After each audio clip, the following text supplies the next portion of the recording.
दलित समाज के बुद्धिजीवी साथियों, नमस्कार।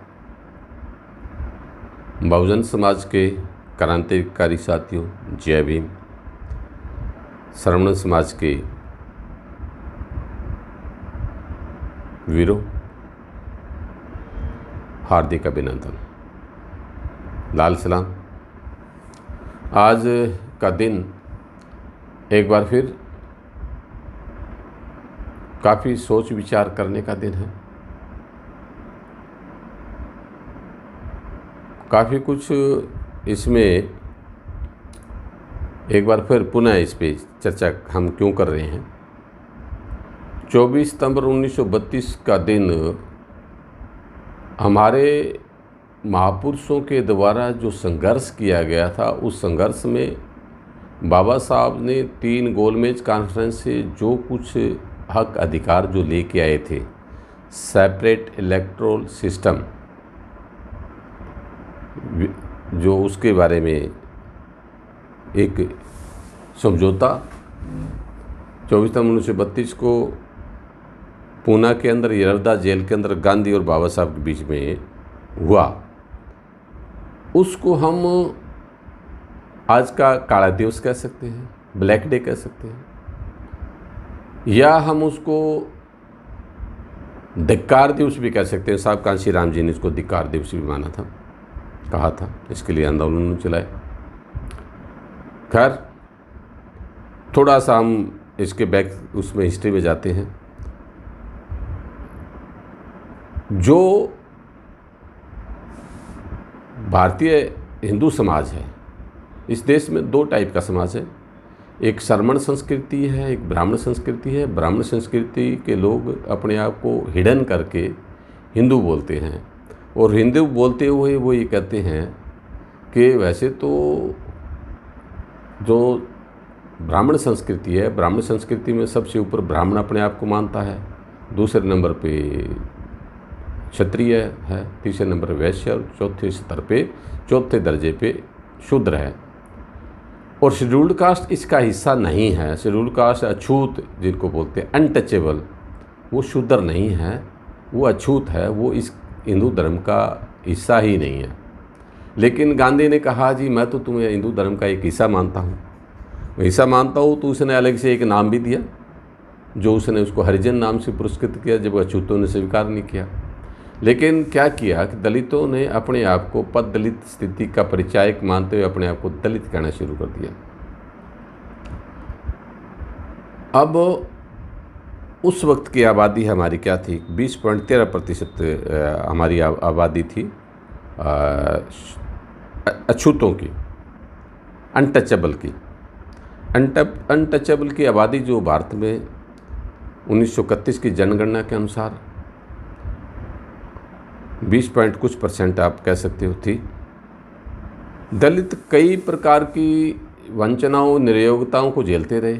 उनका हिंदू समाज में राजनीतिक में बराबरी का दर्जा पाने के लिए संघर्ष का एक लंबा इतिहास रहा है।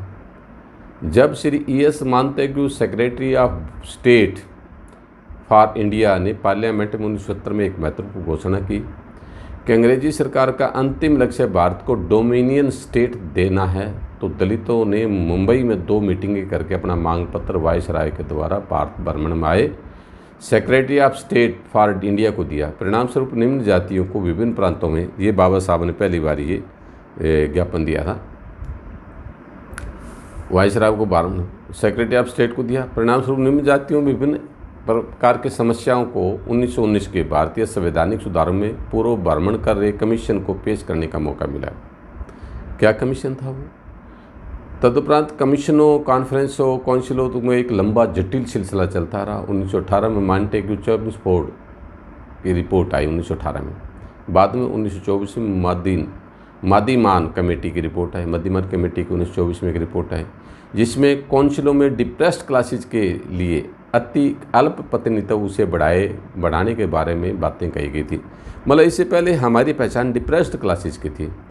साइमन कमीशन ने 1928 में स्वीकार किया कि डिप्रेस्ड क्लासेज को पर्याप्त प्रतिनिधित्व दिया जाना चाहिए, जो अब पर्याप्त प्रतिनिधित्व नहीं मिल रहा है। 1930 से लेकर 1932 तक लंदन में 3 गोलमेज कॉन्फ्रेंस हुई थी, जिनमें अन्य अल्पसंख्यकों के साथ साथ दलितों के लिए भी भारत के भावी संविधान के निर्माण में अपना मत देने का अधिकार को मान्यता मिली।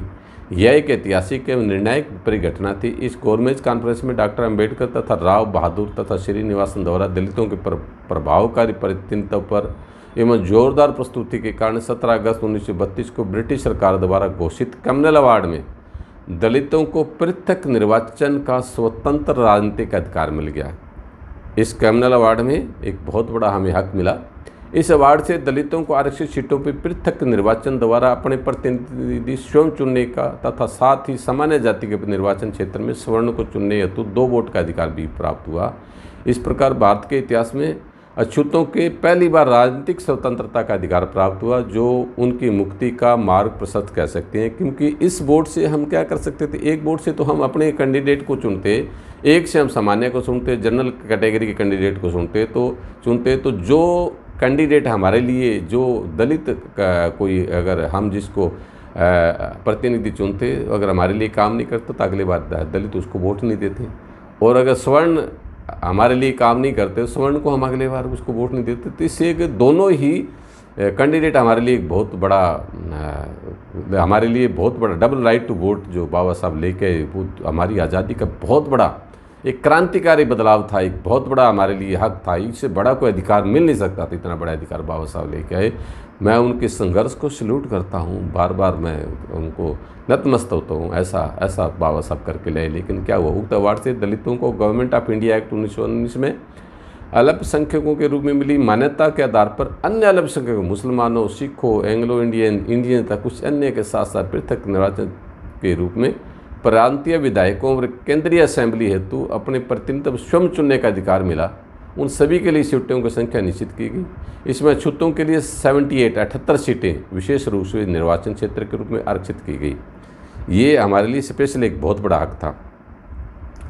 अब जी एक महानालायक व्यक्ति, बहुत ही ड्रामेबाज, घटिया से घटिया शब्द मैं उसके लिए इस्तेमाल कर सकता हूँ, लेकिन एक जिम्मेवारी के पद पर इसलिए मैं नहीं कह सकता, उसके पेट में दर्द हो गया। उक्त अवार्ड की घोषणा होने पर यरदा पूना जेल में 18 अगस्त 1932 को दलितों को मिले पृथक निर्वाचन के अधिकार के विरोध में 20 सितंबर 1932 को आमरण अनशन की घोषणा कर दी। भाई मैं मरूंगा, मर जा भाई, रांद कटे सारे। तो उनका मन था नालायक का कि अछूत हिंदू समाज से अलग हो जाएंगे, अगर ये होगा तो अछूत हिंदू समाज से अलग हो जाएंगे, हिंदू समाज व हिंदू धर्म विघटित हो जाएगा, मैं वर्ण व्यवस्था को मानता हूँ। ये उसको दिक्कत थी। ये जबकि मुसलमान अलग होते हैं, कोई दिक्कत नहीं, सिख अलग होते हैं, कोई दिक्कत नहीं, एंग्लो इंडियन अलग होते हैं, उनको कोई दिक्कत नहीं, कोई विरोध नहीं किया इस गधे ने, लेकिन दलितों के लिए इसने विरोध किया। अब होगा क्या, इसको सबसे बड़ी समस्या क्या थी? सबसे बड़ी समस्या ये थी कि पूना पैक्ट से ये इसको पता चल गया कि दलितों के 78 प्रतिनिधि तो इनके पक्ष में होंगे ही, लेकिन जो जनरल के लोग हैं, दलित तो हर जगह है और 22 से 23% वोट हैं। तो वो जो हिंदुओं के या स्वर्णों के दूसरे कैंडिडेट जो चुनाव लड़ेंगे, वो भी इनकी चमचागिरी करेंगे, इसके तलवे चाटेंगे दलितों के, और दलित प्रधानमंत्री इसमें होगा। तो इसको गांधी को ये लगा कि भाई अब हम गए, अब हमारे पल्ले कुछ नहीं रहा। और ख़ास करके उस वक्त आरएसएस भी बन चुकी थी, उसको भी ये लगा, इनको पुश बैक किया उन्होंने, आगे थोड़ा बढ़ाया। तो उस बात के लिए सारे ब्राह्मण समाज, हिंदू समाज, जो जब तो हिंदू तो अभी बना ही था, ब्राह्मण समाज, ये कांग्रेस एक तरफा लगी। और क्या किया अब आगे मैं इसके बारे में बताता हूँ। इस अंदेशे को लेकर 18 वो वैसे इसने शुगर कोटेड एक बात कही कि देखो हिंदू समाज बढ़ जाएगा। अब एक गधे के बच्चे, हिंदू समाज कैसे बढ़ जाएगा जब हम हिंदू है ही नहीं, अछूत हैं। दलित जो अछूत है तो हिंदू समाज कैसे बढ़ जाएगा? पहले से बैठा हुआ है, 6743 जातियों में बैठा हुआ। तेरे को जब चिंता नहीं हुई, तब तुझे चिंता नहीं हुई कि बढ़ जाएगा। लेकिन ये सबसे बड़ी बात ये थी कि हिंदू या ब्राह्मण समाज, ठाकुर समाज, दूसरी जाति के लोग अब दलितों के गुलाम होने वाले थे। ये एक बहुत बड़ा बदलाव था, एक बहुत बड़ा क्रांतिकारी बदलाव था, एक बहुत बड़ा अधिकार हमें मिला था। बाबा साहब को जो है ना, बार बार बाबा साहब और उनकी टीम को बार बार नमन करने को मन करता है। इतना बड़ा काम करके आए, इतना बड़ा काम लेके आए थे, ये एक इतना बड़ा। तो 18 अगस्त 1932 को तत्कालीन ब्रिटिश प्रधानमंत्री रैमजे मैकडोनाल्ड को एक पत्र भेजकर दलितों को दिए गए पृथक निर्वाचन के अधिकार को समाप्त करके, दलित शब्द तो बाद में यूज हुआ है, दलित तो नहीं कह सकते, अछूतों के लिए अधिकार प्राप्त समाप्त करके संयुक्त मताधिकार की व्यवस्था करने के लिए हिंदू समाज को विघटन से बचाने की अपील की। क्या की? इससे मेरा समाज बढ़ जाएगा, 6743 जातियों में बटा रहेगा समाज। तो वो उसने नहीं बताया, उल्लू के पठन गधे ने, साले ने, उसने ये बात नहीं कही। लेकिन ये क्या कहा कि मताधिकार की व्यवस्था करने तथा हिंदू समाज को विघटन से बचाने की अपील की। इसके उत्तर में ब्रिटिश प्रधानमंत्री ने अपने पत्र दिनांक 8 सितंबर 1932 में अंकित किया। अंग्रेज ठीक थे इस मामले में। क्या कहा? ब्रिटिश सरकार की योजना के अंतर्गत दलित वर्ग हिंदू समाज के अंग बने रहेंगे। ये हिंदू निर्वाचन के लिए समान रूप से मतदान करेंगे, परंतु ऐसी व्यवस्था प्रथम 20 वर्षों तक रहेगी। हिंदू समाज का अंग रहते हुए उनके लिए सीमित संख्या में विशेष निर्वाचन क्षेत्र होंगे ताकि उनके अधिकार के हितों की रक्षा हो सके। वर्तमान स्थिति में ऐसा करना नितांत आवश्यक हो गया। जहाँ जहाँ विशेष निर्वाचन क्षेत्र होंगे वहाँ सामान्य हिंदुओं के निर्वाचन क्षेत्रों में दलित वर्गों को मत देने से वंचित नहीं किया जाएगा। इस प्रकार दलितों के लिए 2 मतों का अधिकार होगा, एक विशेष निर्वाचन क्षेत्र से या एक अपने सदस्य के लिए, दूसरा हिंदू समाज के सामान्य सदस्य के लिए। हमने जानबूझकर, जिसे आपने अछूतों के लिए सांप्रदायिक निर्वाचन कहा है, सांप्रदायिक निर्वाचन, कम्युनल इलेक्टोरल उन्होंने कहा, उसके विपरीत फैसला दिया है। दलित वर्ग के मतदाता सामान्यतः हिंदू निर्वाचन क्षेत्र में सवर्ण उम्मीदवार को मत दे सकेंगे तथा सवर्ण हिंदू मतदाता दलित वर्ग के उम्मीदवार को उसके निर्वाचन क्षेत्र में मतदान कर सकेंगे। इस प्रकार के हिंदू समाज की एकता सुरक्षित रखा गया। ये बातें उन्होंने कहा। लेकिन कुछ अन्य तर्क देने के बाद गांधी जी ने आमरण अनशन छोड़ने का आग्रह किया था। उन्होंने कहा भी ऐसा हम करेंगे। गांधी ने उनको एक लेटर लिखा, लेटर की मैं ये भाषा पढ़ के सुना रहा था, तो उनके अगर ये ऐसा होगा तो हिंदू समाज के लोग उधर दे देंगे और अछूत भी उनको हिंदू समाज के लोगों को वोट दे सकेंगे। इस टाइप की बातें उन्होंने एक लेटर में लिखी। कुछ अन्य तर्क देने के बाद उन्होंने गांधी जी इनको आमरण अनशन छोड़ने को आग्रह किया था। तो क्या हुआ? अब मेरी समझ में दलितों की पृथक निर्वाचन की व्यवस्था करना हिंदू धर्म को बर्बाद करने का इंजेक्शन लगाना, इससे दलित वर्गों को कोई लाभ नहीं होगा। ये अपने तर्क दे रहा है। गांधी जी ने इस प्रकार के तर्क दूसरी और तीसरी गोलमेज कॉन्फ्रेंस में भी दिए, जिनके प्रत्युत्तर में डॉक्टर अम्बेडकर ने गांधी जी के दलितों के भी अकेले प्रतिनिधि, उनके शुभचिंतक होने के दावे को नकारते हुए उनसे दलितों के राजनीतिक अधिकार का विरोध न करने का अनुरोध किया। उन्होंने कहा कि फिलहाल दलित केवल स्वतंत्र राजनीतिक अधिकारों की मांग कर रहे हैं, न कि हिंदुओं से अलग होकर अलग देश बनाने की। परंतु गांधी जी का सवर्ण हिंदुओं के हित को सुरक्षित रखने वाले अछूतों को हिंदू समाज का गुलाम बनाए रखने का स्वार्थ था। यही कारण था उन्होंने तथ्यों व तर्कों को नकारते हुए 20 सितंबर 1932 को अछूतों के पृथक निर्वाचन के अधिकार के विरुद्ध आमरण अनशन कर दिया। ये इसने किया। अंत भारी दबाव, अछूतों से संभव जनसंहार वन्य भय के कारण अब क्या है, इसके लिए थोड़ा सा हमें और थोड़ा सी इसको मुझे और क्लियर करना पड़ेगा। जब गोलमेज कॉन्फ्रेंस में बाबा साहब जाते, तीनों गोलमेज कॉन्फ्रेंस में जाते हैं तो गांधी नहीं जाता। लास्ट गोलमेज कॉन्फ्रेंस में जाते हैं, वो कहते हैं कि एक षड्यंत्र रचता है कांग्रेस को और अछूतों ने। कांग्रेस और अछूतों ने दलितों के लिए क्या किया, बाबा साहब ने अछूतों के लिए क्या किया। बाबा साहब ने किताब लिखी, इसमें बहुत कुछ क्लियर कर रखा है। जो भी अम्बेडकरवादी या दलित या जो हरिजन, जो कोई भी आप अपने आप को मानते हो, आप उस किताब को जरूर पढ़ना, आपकी आंखें खुल जाएंगी।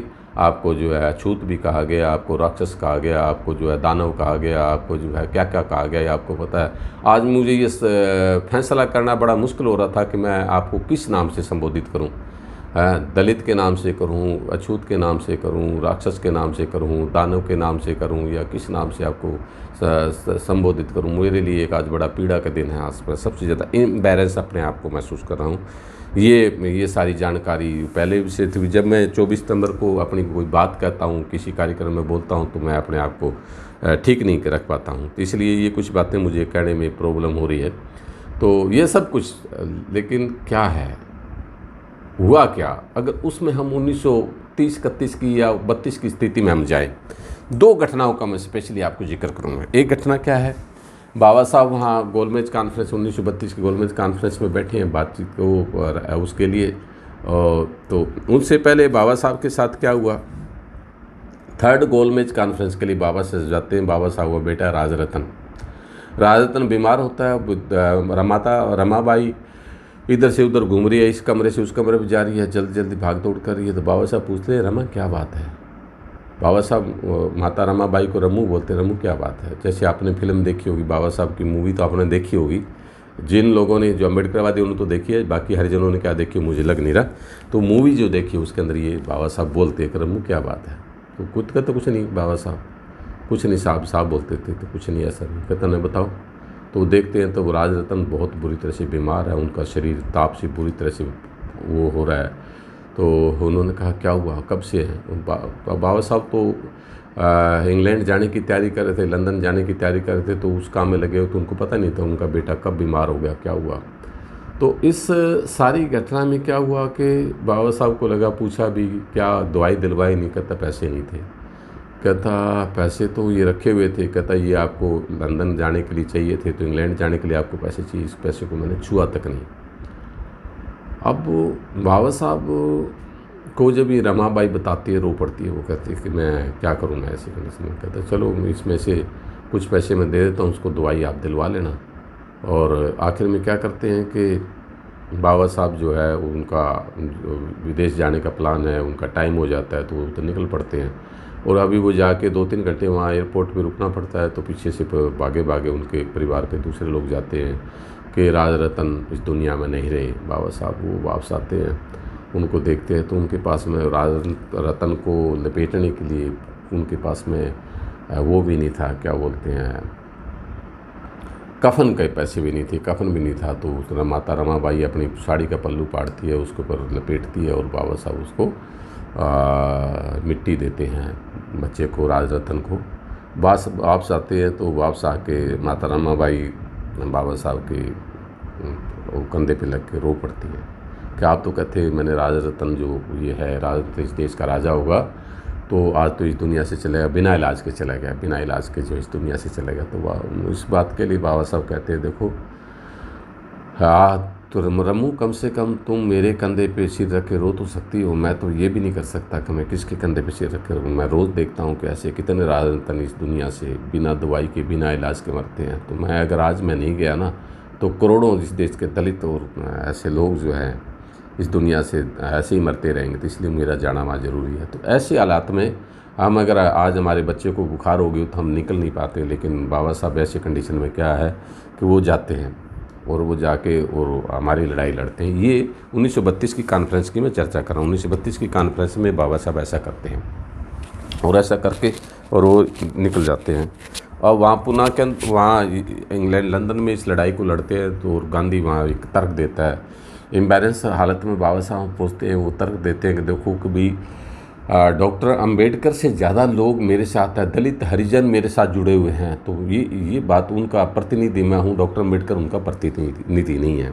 ये बात जो वहाँ पे कॉन्फ्रेंस में बोलते हैं, तो बाबा साहब को बड़ी दिक्कत होती है। तो उसके लिए क्या किया, तो उन्होंने कहा भी इसका अंग्रेज़ तो बिना सबूत से बात नहीं करते थे। उन्होंने कहा कि आपके लिए, तो गांधी ने देखा कि ये देखो जी मेरे पास वो आए हैं, टेलीग्राम आए हैं कि जो है मोहनदास करमचंद गांधी जो है हमारी बात को गोलमेज कॉन्फ्रेंस में रखेंगे। ये जो गुलाम किस्म के जो दलित जो है दल्ले उसके साथ थे, उनके नाम से वो टेलीग्राम भेजे हुए थे।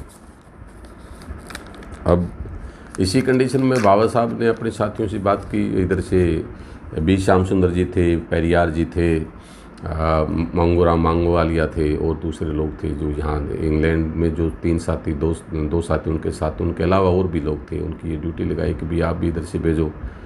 तो अब उनके पास ज़्यादा गिनती में वो थे, टेलीग्राम थे। गांधी ने कहा मेरे पास ज़्यादा टेलीग्राम, इनके पास कम, अम्बेडकर के पास कम टेलीग्राम है। इसका जो अब अंग्रेज़ तो बड़े शाणे थे, बाबा साहब इंटेलिजेंट भी थे। उन्होंने कहा ऐसे कैसे हो सकता है।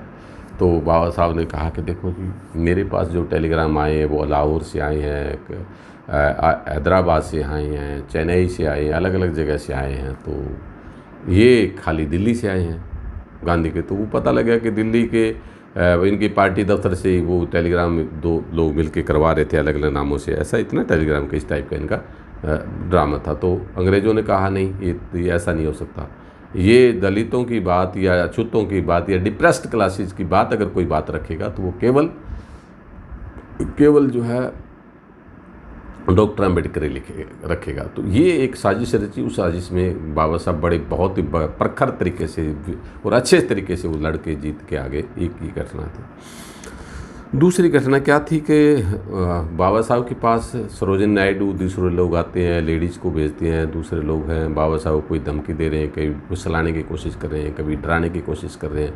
बाबा साहब ना ही डरते हैं, बहादुर तो थे, मजबूत भी थे, दबंग थे। उनको पता था कि अगर लास्ट में क्या करेंगे, मेरी हत्या कर देंगे, लेकिन मैं जो अधिकार लेके आया हूँ इसके बाद कुछ नहीं। तो गांधी और कांग्रेस के ब्राह्मणों को इस बात का पता चल गया, डॉक्टर अम्बेडकर डरने वाला नहीं है, इसको डराया नहीं जा सकता, इसको बरगलाया नहीं जा सकता। ये जो स्वर्ण औरतें जो है विश्व कन्याएँ भेज दी, उससे भी ये काबू आने वाला नहीं है। तो क्या किया जाए? आखिर में जब उनकी कमजोरी को, तो हमारे कुछ दलित लोग उनके साथ थे, जो बाबा साहब के साथ कुछ ऐसे लोग काम करे थे, वो भी कुछ उनके साथ कांग्रेस के अंदर दोगली बातें करते। उन्होंने कहा कुछ ऐसा और हो सकता है, तो और होने के लिए क्या किया जाए। उसके लिए उन्होंने एक धमकी दी, और धमकी दी कि अगर आप नहीं माने तो जिन लोगों के आप अधिकार लेके, हम उन दलितों को, उन डिप्रेस्ड क्लासेस के लोगों को, उन सबको हम जला देंगे, मार देंगे। और पूना के आसपास उस वक्त 17 ऐसे गांव थे जिन पे इन्होंने आग लगा दी। दलितों के घरों में, उनकी झोंपड़ियों में आग लगा दी। घर तो हमारे थे ही नहीं, झोंपड़ियों में आग लगा दी। तो जगह जगह दंगे होने शुरू हो गए। तो उस वक्त बाबा साहब के साथ जो साथी काम कर रहे थे, उनकी टीम थी, उन्होंने आगे जाके 2 दिन में रिपोर्ट थी कि बाबा साहब ये तो इन लोगों ने हमारे घरों में आग लगा दी और हमारी झोंपड़ियाँ जला दी, हमारे लोगों के साथ दंगे हो रहे हैं। तो बाबा साहब रो पड़े, कहते जिन लोगों के लिए मैं ये अधिकार लेके आया हूँ वो लोग ही नहीं रहेंगे, इन अधिकारों को कौन इस्तेमाल करेगा, जिंदा ही नहीं रहेंगे। तब बड़ा ही दुखी मन से उन्होंने जो है आज के दिन 24 सितंबर 1932 को मोहनदास करमचंद गांधी के पास बैठ के और बड़े भारी मन से उन्होंने उस पर समझौते पे साइन किया। और साइन किया तो उस समझौते को गवर्नमेंट ऑफ इंडिया एक्ट 1935 में provision of the Poona pact जो था, जो पूना पैक्ट के प्रावधानों को गवर्नमेंट ऑफ इंडिया एक्ट 1935 में शामिल करके, और 1937 के प्रथम चुनाव में जिसमें गांधी और दलितों को जो कह सकते हो कांग्रेस दल को दखल न देने का आश्वासन के बावजूद उनको 78 सीटें जो ली थी 78 के मुकाबले में 151 कर दी थी। तो अब क्या हुआ कि ये पैक्ट के बाद उन्होंने वैसे ही किया, और इस चुनाव में गांधी ने 78 सीटें हथिया ली चुनाव में दलितों को, क्योंकि इन्होंने वो यहाँ से एक चमचाई शुरू होता है, यहाँ से एक जो है ना एक और इसका साइड इफेक्ट शुरू होता है, वो मैं दूसरे ही वीडियो में बढ़ाऊँगा।